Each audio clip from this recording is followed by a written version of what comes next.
Three, two, one. What up, world? It's your boy GM, Talkingshift. Episode. What? I don't know exactly what episode because I never do. But today, I got with me the man, the myth, the legend, Charlie L.G. Producer extraordinaire in this bitch for me. You know what I mean? What would you say?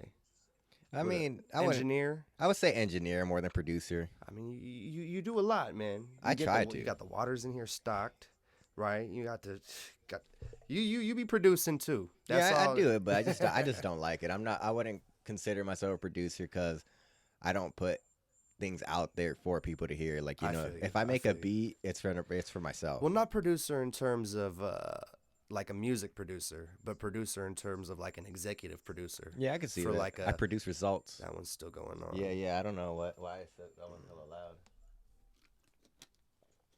But anyways,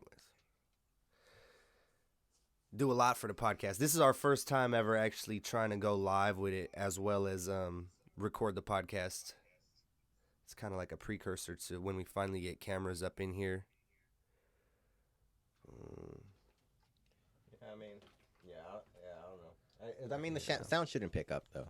It's good. Yeah, I mean, we'll find out. Like at the end of the day, Okay.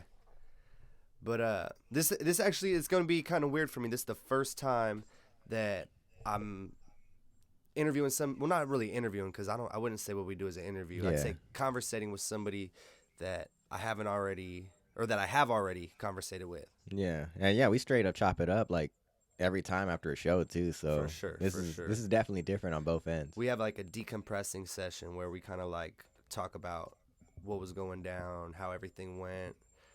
For the most part, it always goes pretty well. You know what I mean? I can't say that I've had a bad experience yet. Every time that I'm in here, I learn some new stuff though. You know what I mean? I learn how to do my job a little bit better. You know what I mean? I'm Yeah. kind of learning what I'm supposed to be doing. I don't know. How do you feel? How do you feel about what you do I'm over just your kind of bars? like figuring out just because like recording for just like talking is way different than recording like a rapper or singer or stuff. It kind of has the same elements, but it's pretty much because when you talk, you're in a lower tone, so I got to pretty much turn up the microphone and stuff like that. Yeah. And so when I record people talking, like I have to like remember two things. Like it's from that. Yeah. I don't know why that one's just like fucking up. That's crazy. I can't even like make it mute. I don't think on mine. I don't know. I think on mine I'm good. I don't hear nothing. Yeah, I don't hear nothing from yours. I just hear something from mine. Like my stuff's just like tweaking. Yeah. You know what? I'm gonna let's just go. Let's just do you and me. I'm gonna end the live, and then let's record. Let's just record this one. We'll do that one. We'll figure it out. Cause like yeah, even with last time when we had somebody like recording live, it wasn't making that noise. Yeah. It's all good. We'll figure that one out. We'll play with it. Like we'll do something. Yeah, I with mean that. that's why it's just us two. Like Yeah. we have the chance to like fuck around right now. Yeah. It's hey man, this is all a learning curve. Yeah. Like, have you ever done a podcast before this? Not like a podcast, but like I mean, I've recorded people just talking stuff Yeah. like that. But it's also very different because like having a home studio set up and then having the mics kind of like close to each other is kind of like interference. Okay. So that's why I don't turn up everybody like way too loud and stuff. I always gotta turn them up like post production Okay. because otherwise you'll just get a whole bunch of background noise or like the audio feedback from the other mic. Okay. See, now I'm getting stuff. I didn't even know this. We're however many episodes in, and I'm learning. You know what I mean? I never even knew that. So, Yeah, this is like 10, 11 now. yeah. We're in double digits. Damn. Pretty soon triple. Hey, hopefully we get, not hopefully, like, it's going to get there. Consistency is key, bruh. Consistency. Move your phone from the box. Yeah. There you go. Consistency is definitely key. And, like, I feel like, I like I always say, I come from like martial arts. A lot of that, what I took away most from all of that is like discipline. You know what I mean? I feel like a lot of artists don't put enough time into their craft. You know what I mean? Like for a lot of people that treat it as like an art per se, they kind of they do it like when the mood is right. You know what I mean? And like if you're looking at Beyonce, I bet you like for her the mood isn't right all the time. But when you got like 200 shows that you got to hit that year, you got to be you know what I mean? I mean, the way Beyonce produced this, I kind of feel like Beyonce is a horrible example because Beyonce records like nobody would believe she records. Like those vocals you hear with her singing, that's not a single vocal. That's like 17 vocals stacked on top of each other. Oh wow, yeah. You know, like they do all types of manipulation. They have these crazy engineers. Like Sean Carter does not spare no expense. Okay. And it comes out in production like break that down for me, because this is stuff that like producing and engineering, that stuff all interests me. You know what I mean? There was a point in time where I was interested in kind of exploring that. Never like as a full-time thing. I was just kind of interested in like making beats and stuff. I mean, it's like the same thing when I have like a rapper in here or a single in here.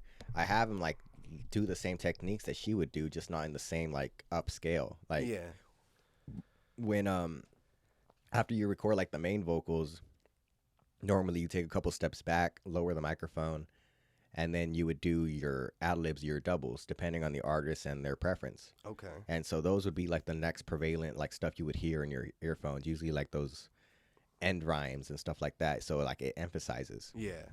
For singers, they do it a lot more because they want to get that note right. They want to get the octaves right. They want to have a lot of, it's kind of like also a melody. Whenever you do a melody, you have a counter melody. Okay.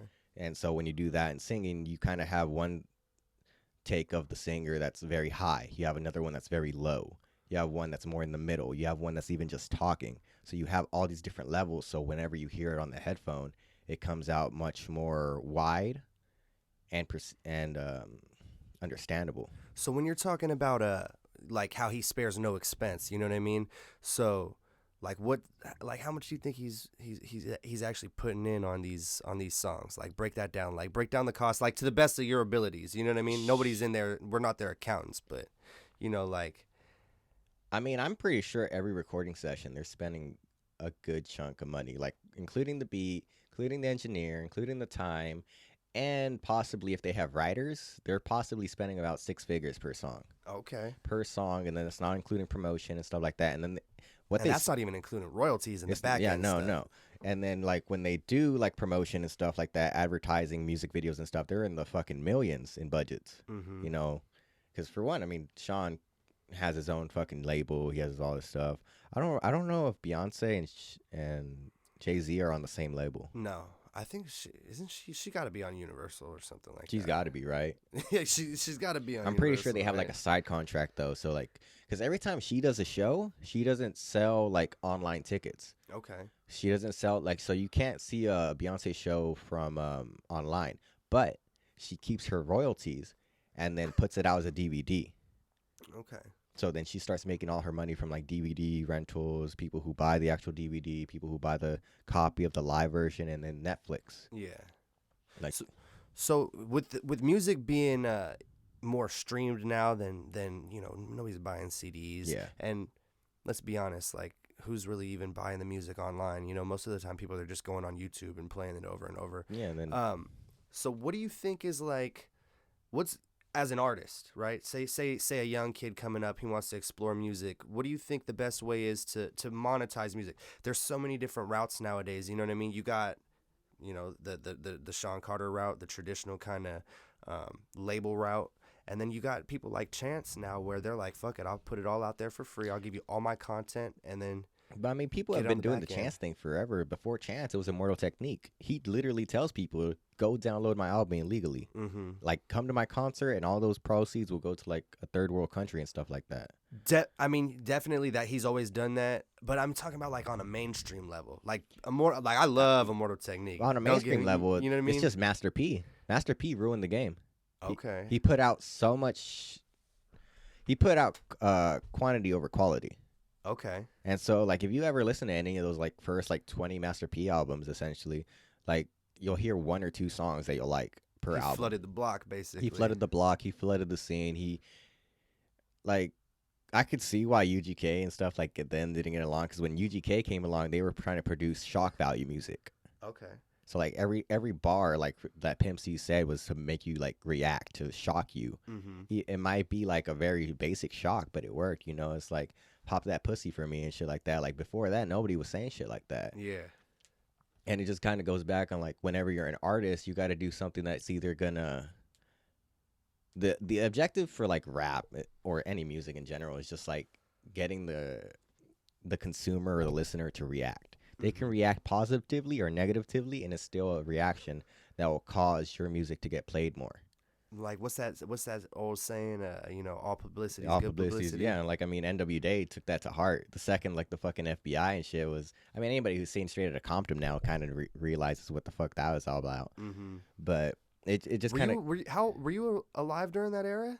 during NWA. Yeah. Nah, I was alive for that shit. I was born '95. Okay. Yeah, that was the year my brother was born. Yeah. Yeah. So like once I came into the scene, like people were dying left and right. Music was getting fucking toned down. Yeah. So who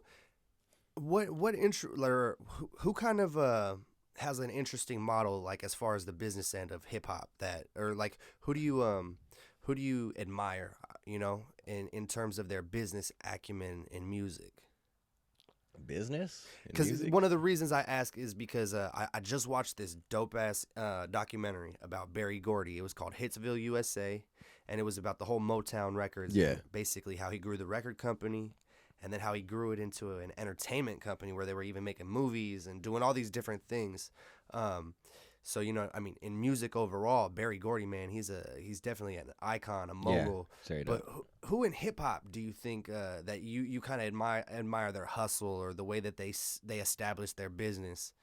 I fuck with Jay-Z, you know what I mean? He got the whole Rock Nation, Jay-Z, Rockefeller. He came up that old way. Yeah, definitely. But I mean, even then, Jay-Z's model is still one that's tried and true today. You know, for sure. It's like Coke or Pepsi. You know what I mean? It's if like you got the product, people will guide it. Yeah. But I don't know, because like a lot of people in hip hop don't know the business. That's why they have managers. That's why they have all these other things. Mm-hmm. I'm not saying you don't need a manager. I'm just saying you need good representation. Mm-hmm. You know, it's like anybody could go to like I could go to Nashville and get some like random ass motherfucker to like random business manager. Yeah, you know, but it's like it's all about somebody who believes in you and stuff like that. Like I mean, as far as like I don't know, because like when I think business model, I just think like it's the same thing. Like what artist is making their audience really react? Because like especially with social media and stuff like that now, the kind of I wouldn't say the game's completely changed, but it's like it's a whole other aspect. Want to go that Tekashi route. Yeah, exactly. Where it's just like you're doing all this shit on a video, so it doesn't matter what you're rapping about. Mm-hmm. You're still getting this publicity before like anybody hears a bar. Yeah. That's why you got people like Whoa Vicky and fucking what's that bad Barbie chick. Like they should not be making music, but here they are. They have the audience, they have the notoriety, so it's like why not? It's that meme culture, man. Exactly, it's that meme culture. And I mean, we could sit here and hate on it and vilify it, and as much as we want. Don't get me wrong, like it does annoy me to a certain degree, but at the same time, like, I mean, shit. But it's like they making their ends and they making their ends, and it's like, and people are watching. Yeah, at the end of the day, we're talking about it too. Like we're making it go full circle. It's just like it's so bad, it's good. Yeah. But along those same lines, you have a couple artists that are just like kind of really doing it. But I mean, as far as like actual business wise sense, like pretty much all like the West Coast OGs, like Mr. Fab, Jay Stalin. Okay. They have a better business sense than a lot of like these youngsters have, but it's like 20 years like almost too late type. They got sense. that old school Bay Area hustle, like what I mean, out the trunk type. Yeah, rap, exactly. But I'm mean? trying to like put that out into social media. Like they kind of got the right idea, but it's like, different. Yeah, it's very different. But you also see them like leaning away from hip hop. Like Jay Stalin owns a barbershop. Okay. Mr. Fab owns a clothing store. Mm-hmm. They're going all these different avenues to like reach different people in their community. Yeah. And that always comes back into their music. Like he just put out Rose and Champagne or something like that. Who? Fab? Fab. Okay. And like I've been hearing good things about that album. Yeah. But it's just like half the time I won't really listen to it because for one, he still calls a chorus a hook. I And know that. I know that irks the shit out of you. yeah, like Explain to everybody, man, what's the difference between a chorus and a hook and all that? I can't even like that's like a whole other discussion because like there's so much interchangeability. Like nothing's set in stone. Okay. But like a chorus can have a hook, but a hook cannot be a chorus. Okay. And a lot of people confuse that. Like, those one single bar lines where you're saying the same thing for fucking 8 bars, that's not a chorus. It's not a hook. That's just a single bar that you're saying same over and over again. The reason people associate with the chorus is because it's getting stuck in your head and they get it stuck as a hook because like it hooks you. It's not I'm not saying it's not a hook, but because you say it 8 times, it loses its value. Okay. That's why when you hear a song that has like the same bar as the chorus or whatever, by the time you get to the end, you just skip the song. You don't even listen to the ending because. So who are some rappers like that do that you can? All like the mainstream rappers, fucking Tekashi, Triple Red. I can just name names Post for Malone. Post Malone, like, but at the same time, a lot of them like. Sometimes they'll have an actual song that has the elements of a bridge, a chorus, an intro, with verses, but they have another writer. You ever watch Vox? Have you ever heard of the channel Vox? Yeah. I watched this thing and it was talking about like they were breaking down music and deconstructing, exactly. And they were talking about how Post Malone like breaks his songs down to basically in the first 30 seconds to reel people in because like radio play, it's all business. You know what I mean? He breaks his business down to basically capture them within that first 30 seconds because in the car, if you don't like it in the first 30, you change the channel. I mean, right? It's within the first 10, but that's also what makes an intro. Yeah. That's why a song needs an intro. You don't just drop the verse or you don't just drop the chorus. That's why I hate songs where it just goes straight into like whatever they're going. Mm-hmm. It could work technically. I was gonna say sometimes it works, but though. it's also on like what just played before. Mm-hmm. Did it have like a crescendo where it was going down and then it just comes right back up with that beat, or does it just like play into like right after and does it give you like that second to reset to listen? That's why like being a DJ or even more as an artist, picking your track list in order, and or even like at a concert, picking how you structure your whole concert. That is half the artistry. You know what I mean? Like you already have the song, but now how do you build it into a whole story, right? And that kind of, I went to the Glow in the Dark tour, the Kanye West one, right? Yeah. Back in the day. That was when he dropped the Graduation album, right? That concert is one of the best concerts I've ever been to. Yeah. Because he told a story with his whole Graduation album. And, when you listen to that Graduation album on its own and you play it through in the order that it's in, it makes total sense. You know what I mean? And it tells a story. Yeah. He flipped around the whole order and made a different story in the concert. And he had this stage that it was more like it was a theatrical show more than it was just like a regular concert. And it all told a story, you know what I mean? And it was about him traveling from space, trying to get back to Earth. You know what I mean? It was crazy, but that's there. A lot of the artistry is in that too, Yeah, like a lot of artists don't even think about that. Like when they come up with the concept for an album, they're just like, all right, I got these 17 songs that sound hot. Let me put it on this album instead of coming up with a concept that revolves around the entire thing. Mm-hmm. That's part of the reason, like, I haven't released anything, like, as a full concept because I'll think of a concept. I'm like, all right, this is what I want to make an album about. And I'll make, like, 5 songs, record them, whatever, and then I'll come up with another concept. And I'm like, all right. And so now I'm making, like, 3-4 albums at the same time, and none of them are getting finished. Yeah. So that's a big problem on my end. And that's kind of the thing, the old, before it was CDs, right? And before that it was records. Yeah. So you had your medium kind of preset, like on a record, you have X amount of minutes to record. On a CD, you have X amount of minutes to record. With technology and the advances we have now, people are putting out, some projects that are like 5 songs, 4 songs, 10 songs. Some are putting out. But I mean, that's the difference between an LP and an EP. Exactly. But I mean, down to even singles. Yeah. So I mean, I guess in a sense, the music industry kind of hasn't maybe changed.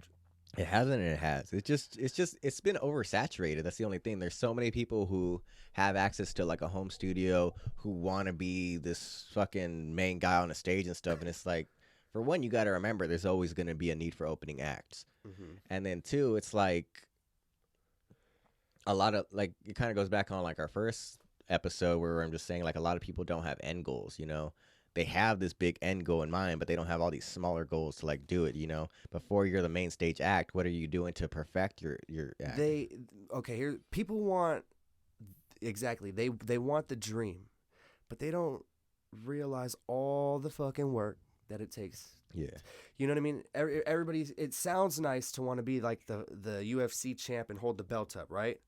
Until you realize, How many oh no, blows you that gotta fucking motherfucker take. goes to the gym morning to night, and all he does is train for months. You know what I mean? And then when it's time to actually fight, you go in and you do an 8-week camp. Some people do more, up to Yeah. 12 weeks.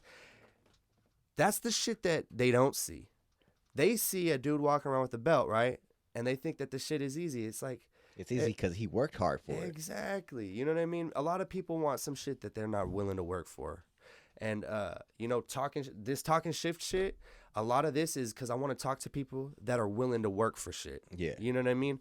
We in here grinding. We're out here networking, trying to meet people that want to talk. You know what I mean? We're out here, we working. You know what I mean? We trying to build a media company. We trying to do all these different things because we working on it, right? Most Yeah. people, they're like, oh, I wrote a song. Or like, I deserve to be famous all of a sudden. It's like, no. Like Even if you have the dopest song ever written, you don't deserve anything. You can't call your own song dope. That's facts. You People know, need to stop it. Like, I mean, it's all, you know, it's R.A. the Rugged Man once said that, like, it's good to have an ego and be like, okay, I'm the best, whatever, in rap. Because rap is a very egocentric, like, genre. Mm-hmm. But you got to back that shit you up. got to be able to back it up. You know, how many, like, I can name, like, 10, 100 rappers that all call themselves the GOAT. But they all have the same rhyme scheme. Talk is cheap. You know, like, Rap and is kind of cheap, too. half the time, too, like my biggest thing, too, with, like these new rappers is just like how many times they say the word I. If I took a shot every time a rapper said I in a song, I'd probably be dead before that 3-minute song is over. Tell me how you really feel. It's fun, man. It's like the I's implied, and then you got like other conjunctions like and, but, just, stuff like all these words that you do not need to throw in a song, and it throws off your flow. And then you got all these rappers thinking they got to be a fast rapper or whatever. Like, nah, spit the way you got to spit. And take out all that other shit you don't need. You know, you don't got to call yourself a fucking greatest fucking every song. You don't got to say your name in every song. But, like, half the time, like, I mean, I also tell, like, people, like, if you haven't released anything, go ahead and talk about the same shit. You know? Put out the best song you think out of those 10 that talks about that one topic. But make sure it's fucking primed, you know? At the end of the day, like, I can't really... I've been leaning away from rap because it's just like it's too much of the same shit. Yeah. And it's not that it's too much of the same shit that they're talking about. It's the fact that too much of the same shit they're not talking about. Mm-hmm. You know, like... I feel like if you really dig deep, though, there are those people. Yeah, And it's always been that way, right? You know what I mean? Because there was Sugar Hill Gang, and everybody was probably like, nah, that's who, like, the real shit is. Fill in the blank. Yeah. You know what I mean? Everybody has their own taste and stuff, but it's just like... A lot of artists just think about dropping a project for like the money or the fame momentarily. They don't think about dropping something that's classic, you know, that's actually going to withstand the time with years. Mm-hmm. That's why whenever you listen to even like big rappers, like you only hear like 1 or 2 songs from the album that you like. Because again, it's not about album sales. It's all about streaming. It's all about single sales and stuff. I'm probably the only motherfucker I know that still buys CDs. Like, I go to fucking Rasputin every now and then, or like a local CD shop, and I'll just be like, all right, let me get this, and that. Yeah. Like, I'll easily spend $1,000 in a CD shop and then fucking put all the artwork right here behind me. Yeah. Well, let me ask you this then. So, out of the, you know, it's easy to throw mud at, you know, the younger generation. Yeah. Who out of the younger cats, and even our generation now, who do you think is going to stand the test of time? Like, who do you think is actually going to go down and be like, okay, he made an impact? I mean, Mac Miller's older than us, but I'd still put him in that same kind of generation. Yeah, it's unfortunate, man, but his passing really immortalized him. You know what I mean? Yeah, like, but that's it's kind of like Amy Winehouse. The best rappers are dead. You know, like, it sucks that you don't get like the recognition you get until you're gone. But that's also part of the thing. Like, you know, It you was don't. with art too. Yeah, yeah, same thing. Like Van Gogh didn't fucking blow up until he was fucking gone, or I think it was Picasso. One of them It like was Van commits Gogh. suicide, and like then their fucking Van paintings Gogh, blew yeah. up. But it's the same thing, you know, like you won't even know like how big your shit is until you're not even here. Cause like Tupac, I mean, as much as people were bumping Tupac, and as much as I've run into people who were like, I miss Pac and stuff like that, who actually fucking knew him, like it's a trip because like they would even tell me like when I heard this song, I was like, it's all right, you know. It was when he died though, like everything hit me, and like I could feel every bar, I could feel everything he was saying. It's just like it sucks that we got to get to that point, but that's how you really know your shit's like staying this test of time. Like it's 30 years later, Tupac's still fucking. Hey, bro, I gotta tell you a little story about about a Tupac. I was working at Zoomies in Las Vegas, man, and this young cat came through. This Migo partner, like probably like I don't know, he must have been like 13 years old, right? Yeah. Little dude too, and he had this Tupac shirt on, and I was just messing with him. I was like, "Oh man, what you know about Pac?" Just teasing him, right? And he looked me dead in my eye, and he goes, "You know, I don't want to bomb this. I gotta make sure." He said, I may not have been alive when Tupac was here, but I know that his music lives on through him, and I can live it the same way. Yeah. Something along those lines, right? And Yeah. but way deeper than that. And I was like, this little motherfucker, He just bro. dropped a gem on you. Oh my god, like, and that's the thing. Like we could sit here and we can hate on like the younger generation, right?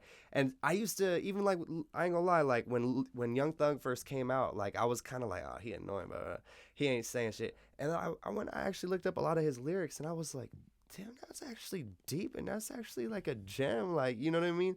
Yeah, don't It get gets me wrong. lost though in translation a lot with Yeah. with a lot of everybody kind of doing the same cadence and flow and mumbling and doing the same old shit, right?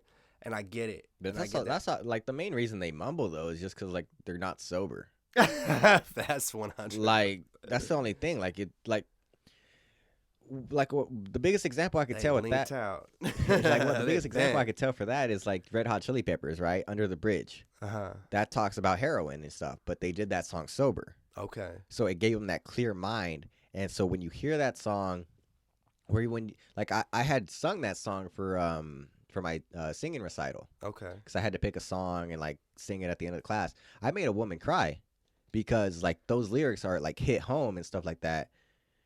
I'm pretty sure I was a little high because like sometimes I can't sing unless like I'm a little high. Otherwise I can't push my vocal cords to like that point. Okay. But Come on, give us a taste. Let's hear it. I can't do Come it just off on, that top. man. They want to hear it. Nah, I gotta be in the zone. I gotta be doing something. I can't just like switch from talking to like singing. Like if I do, the note's gonna be off. It's just gonna sound ah. That's one of the crazy things about you, man. Like every song that I hear that you make, not only does it sound different than the last song, but it just amazes me that that's coming out of you. Yeah. It's like that, you know what I mean? And so a lot of artists, they feel like their talent isn't even really them, that they're just like a vessel that somehow it comes through. Yeah. Right.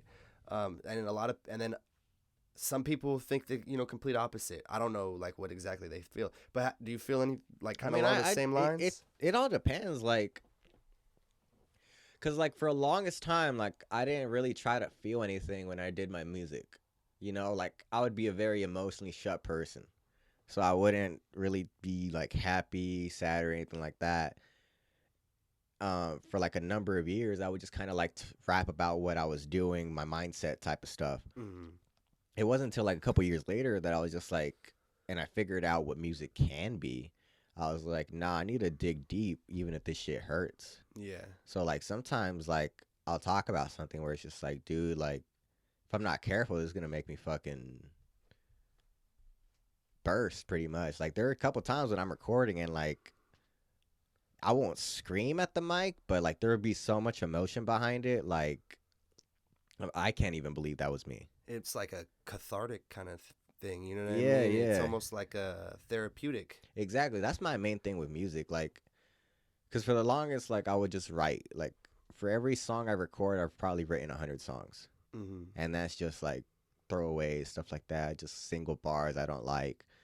whatever. Like, I just try to keep writing, and then when I find kind of myself in that zone, or I find a beat that I'm really fucking with, like, I won't spare any expense. Like, it goes kind of back on like the first 10 seconds of the song. Like, what am I saying with this first bar that I want to say throughout the song? Like, if I make a song about talking about like all the bullshit relationships I've been in, I'll kind of dig deep, like, but also like kind of step away from it and be like, nah, let me consider her perspective. Let me consider like an outside perspective. Mm-hmm. Like, how does this like look like from the outside? Like, if I have a song where I'm saying like I'm yelling at her face or whatever, I could be like this a stranger just seeing like a couple fucking fight out of nowhere. And then it's like, if I consider her objective, I'm just that dude screaming in her fucking face, telling her to do this or do that, Yeah. or get the fuck out of my face. Yeah. It's funny because like everything in life, you could draw parallels from one thing to another. You know what I mean?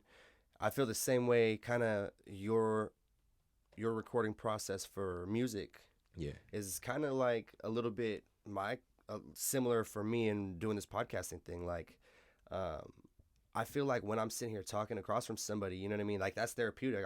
I'm learning about somebody new. You know what I mean?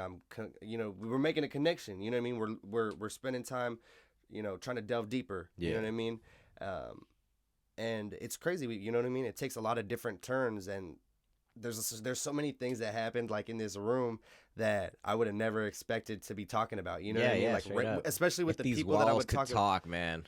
like, so tell me, like, we're pulling up on double digits now with the podcast, right?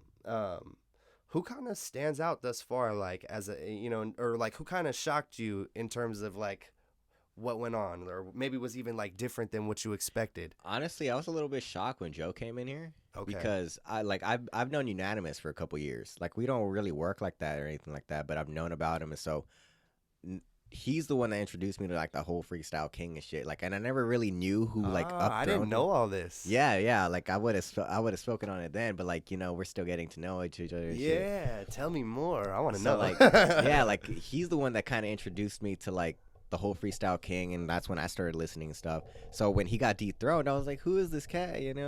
I didn't even really know he was from like the area and stuff. I was just like, oh, he's probably from like Hayward or something like that.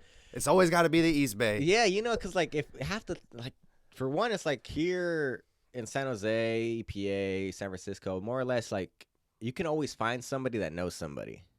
Oh, for sure. And so it's like, but they also say like anybody in the world is like only 7 people away from you. Yeah. So I mean, it's a small world and stuff like that. So I mean, that kind of shocked me when he was he's literally like up a block almost. Yeah. And it's just like, it's hella funny because ain't he like the chillest dude ever? yeah, he's a chill. So he's hella chill. Like, like if I ever get a chance to really work with him, I'd be dope.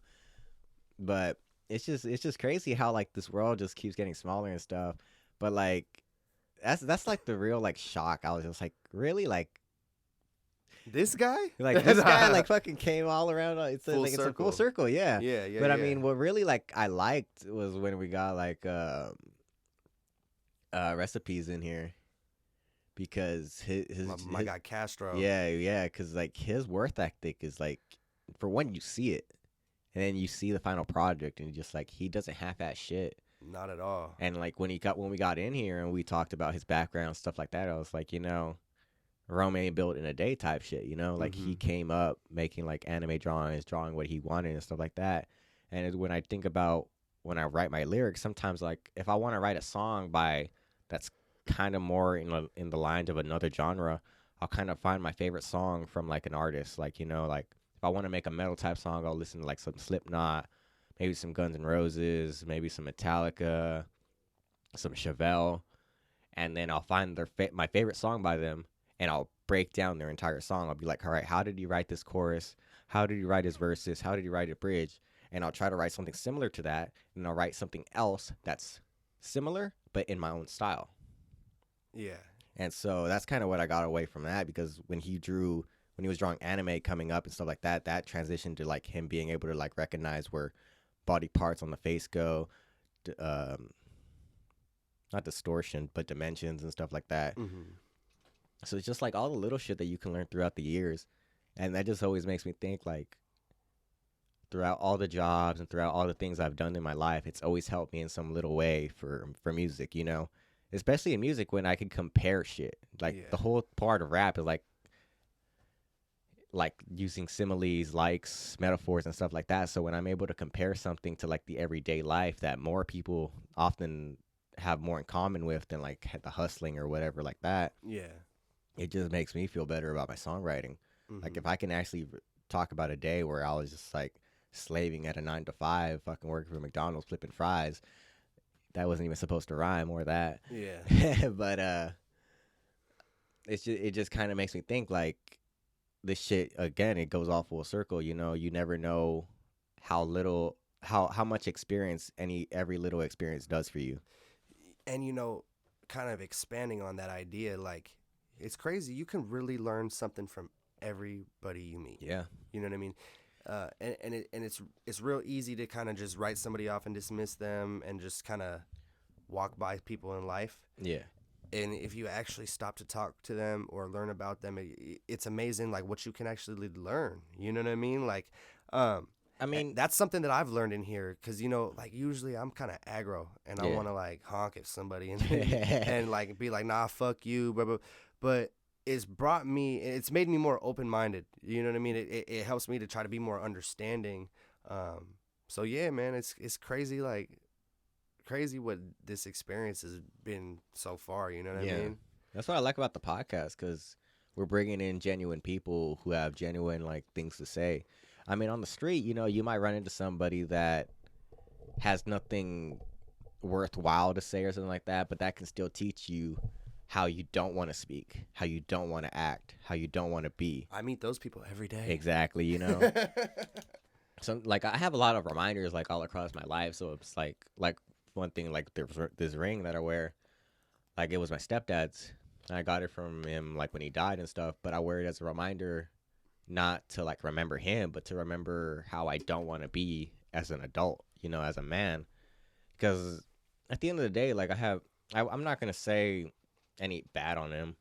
At the end of the day, I respect that he made my mom happy, but being here, growing up with the dude, I was like, there's a lot of like lines I don't want to like ever have to cross or ever have to be like. And that just plays into like how I kind of like view the world almost, you know? Yeah. I take a very step back approach. Like even when like motherfuckers try to fight me, I'm just like, is it worth it?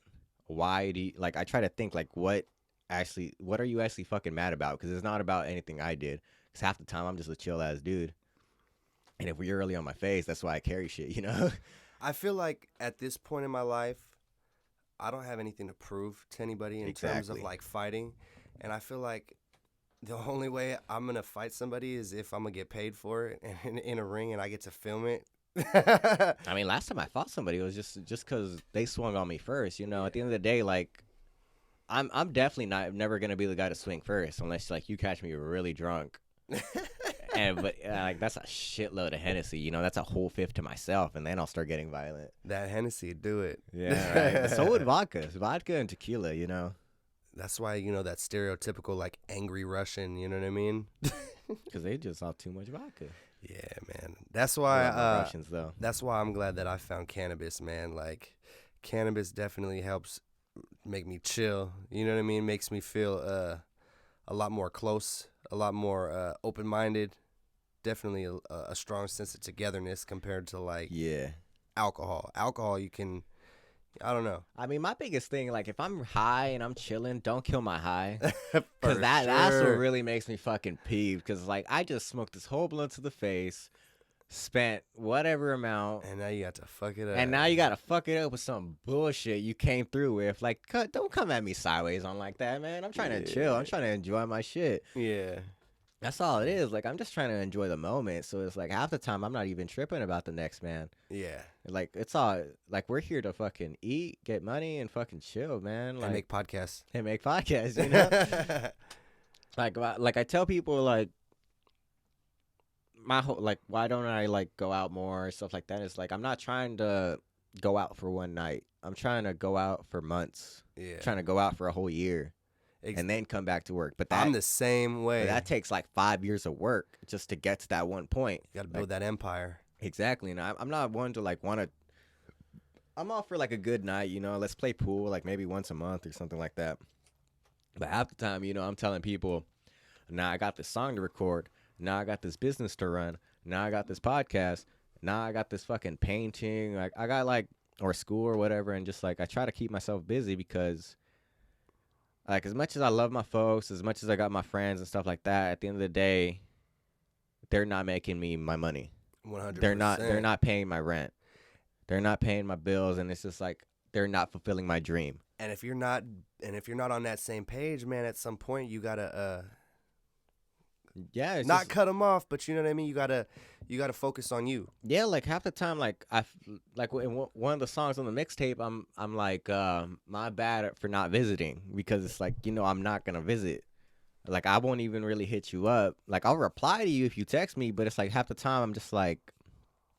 I'm staying busy, and I'm hoping you are too. Working. That's why when I'm on Instagram and stuff, if I post up like for the day, like everybody stay safe, I really mean that shit. I'm not trying to come home to like bad news. Yeah. Like I want my folks to, if my folks hit me or I find out some fucking news from them, I'm like, I want to know that they just hit the million. I want to know they just fucking bought a new car. I want to know about their family. I want like it's fucking crazy. Like all this motivation all around me, and just like there's motherfuckers that are just sitting still. Like all they do is get high and shit. I feel that, bro. I feel that. That's why, man. I'm so glad that I'm in here with you, bro. Like really working, and you've been standing strong with me every. You know what I mean? Every minute that we doing this, bro. You know what I mean? It's you and me in here, so I don't take that for granted. You know what I mean? I'm just happy that I get to be in here and build with you and grow with you, and you know what I mean? Build this fucking empire because, like you said, like I'm not trying to work to go out for the night. Or for the weekend. I'm trying to go out, you know what I mean? Like I want time. I want the vacation to end when I want it to end, not because I have to go to work next week. 100%. I'm with you, bro. I'm with you. And, we both working on that same goal. I mean, shit, man. We already here double digits now. We in here double digits now. We gonna keep this shit strong, bro. You know what I mean? We gonna keep on grinding. Fucking just keep getting dope-ass people in here, man. Fuck. You know what I mean? We gonna grow, bruh. I'm happy that I'm in here with you doing it, bruh. You know what I mean? I'm happy to be here, Like, I mean, so, like, even with, like, putting out the episodes and stuff, we might, like, slip from time to time, but we're gonna keep it consistent, We're For still sure. putting out 2 a week. For sure. And, like, even if it comes late, better late than never. Yeah, we gonna keep it, you know what I mean? We gonna keep it rocking, at least have, 2 things a week. Hopefully.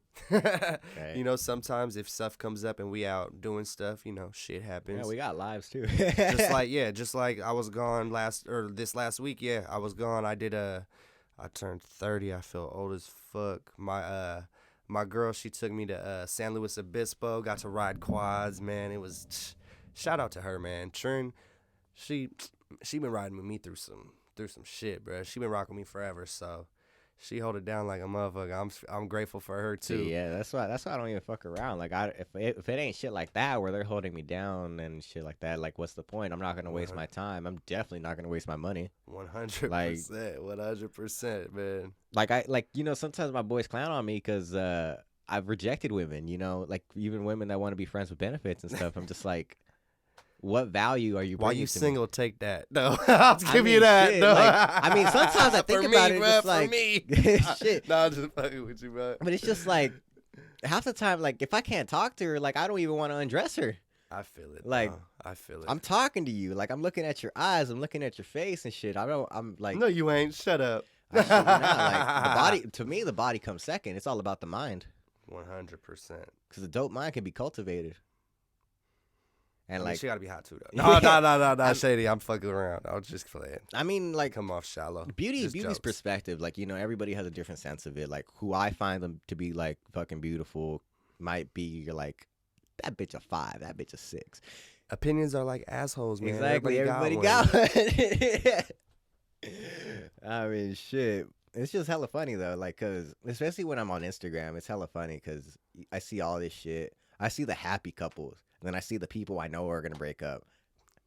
Because it's like, how are you even going to be, like, arguing on Facebook and shit? Like, keep that shit private, For real.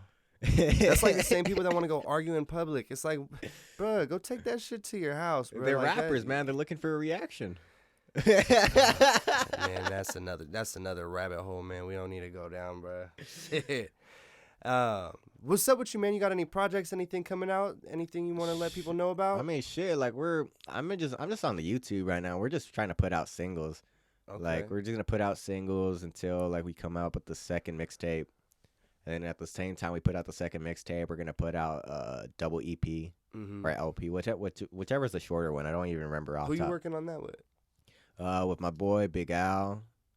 He's like the main guy. Like me and him are like the main cast for that. And then we got my other boys Skept and Rocky Joe possibly hopping on that. But at the same time, I tell people like these sessions are open. You know, like I got like hundreds of songs that are incomplete that literally just need one verse. Yeah.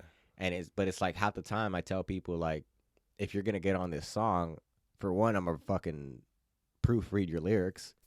Because it's like I'm not about to have you just fucking talking about bitches and hoes on a song that's not about bitches and hoes. It's got to tell that right story. Exactly. Like all these songs have like a topic, a dynamic and stuff. And like I have no problem like working with people, helping them write. It's just like sit the fuck down, you know? Like come in here, sit down and actually write it out. Don't fucking bullshit me up for 4 hours talking about I need to get high.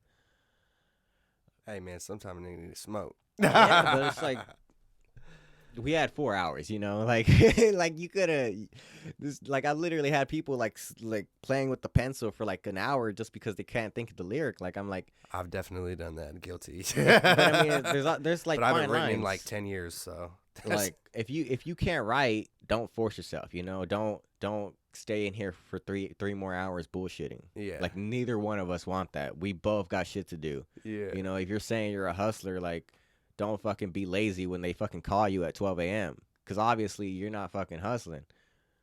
Like the fucking money gets you up. That's one of that man. Like that's like Tupac, man. Like he didn't fuck around when he was in there. He's got hours of unreleased shit. Yeah, and he spent fucking days in the studio. He would sleep on the couch as soon as he'd fucking wake up, right back to recording. But he would also have like 20 tracks ready. And like for a while I was doing that. You know, I would do like 3 tracks a day and stuff like that. But for one, it's taxing. You know, like after like recording three songs a day for like 2 months. That's a lot. I couldn't record anything for like another like 3. I'm not even gonna lie. Like when we did that back-to-back day of doing the podcast, yeah. After I was like, shit, man. Like I feel like I really don't got nothing to even talk about right now. Like, you know what I mean? Yeah, because you just draw on a blank. I sometimes like at the end of like some podcasts, like I be feeling that way too. Like it's a whole process learning how to fucking keep this shit going. You know what I mean? Like I'm learning on my feet too. Like today, like how I was kind of nervous because I was like, I'm doing this and this is my first time, you know, doing the second go around. So, I mean, every day I guess is a learning experience. And that's what irks me is when people don't take the day as an experience to learn something.